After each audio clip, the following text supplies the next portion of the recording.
मैंने कहा तत्पुरुष के भेद कितने हैं, तो आपको ध्यान रखना है 6।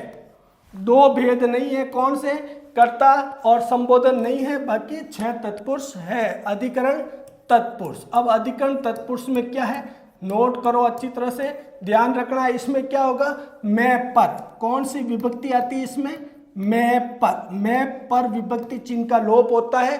अब इसको उदाहरण द्वारा आप अच्छी तरह से देख लीजिए। जैसे जलमग्न, जैसे जलमग्न।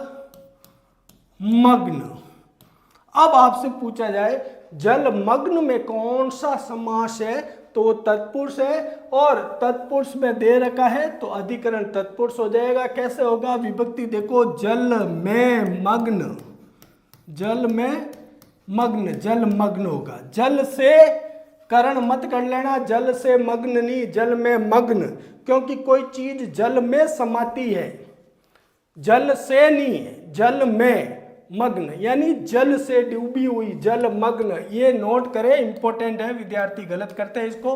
तो जलमग्न में अधिकरण तत्पुरुष हो जाएगा जल में मग्न। ठीक है, अगला एक और देखिए, जैसे इंपॉर्टेंट मोस्ट, सिर दर्द।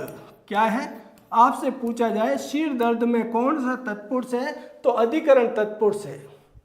याद रखना अधिकरण तत्पुरुष होगा। कैसे, सिर में दर्द होता है, सिर में दर्द, सिर में दर्द होगा, सिर से दर्द नहीं होगा, सिर को दर्द नहीं होगा, यहां पर आएगा में आएगा, जो अधिकरण का विभक्ति चिन्ह है में। सिर में दर्द है तो अधिकरण तत्पुरुष हो जाएगा। याद करना, मोस्ट इंपोर्टेंट है।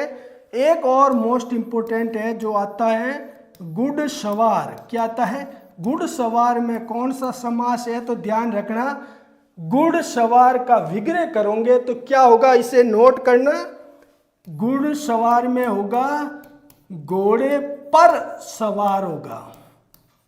क्या होगा, घोड़े पर सवार, घोड़े में सवार नहीं होगा, घोड़े के ऊपर आते हैं तो मैं पर, ये ऊपर के लिए आता है तो घोड़े पर सवार आएगा। क्या आएगा, घोड़े पर सवार। और अधिकरण तत्पुरुष का शानदार उदाहरण है, ये उदाहरण याद कर लेना।